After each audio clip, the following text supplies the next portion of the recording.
marché parisien accélère sa progression à la mi-séance, plus 1,4% pour le CAC 40, dopé par les valeurs bancaires. Les valeurs pétrolières sont fermes elles aussi alors que le baril remonte au-dessus des 77 dollars ce matin en Asie. La première pondération du CAC 40 total reprend 1,1%, plus 5% pour CGG Veritas porté par un avis de broker. EADS plus 2%, sa filiale Airbus pourrait signer l'une des plus importantes commandes de son histoire.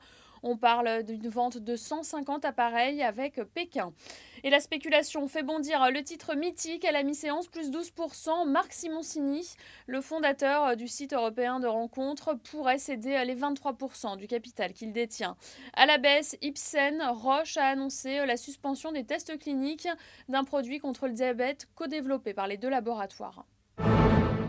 C'est bien le secteur bancaire qui dope la tendance depuis ce matin à la Bourse de Paris. Les banquiers centraux et les régulateurs des banques réunis en Suisse ont donc décidé d'un relèvement des fonds propres des établissements financiers dans le but de renforcer leur solidité face à de futures crises.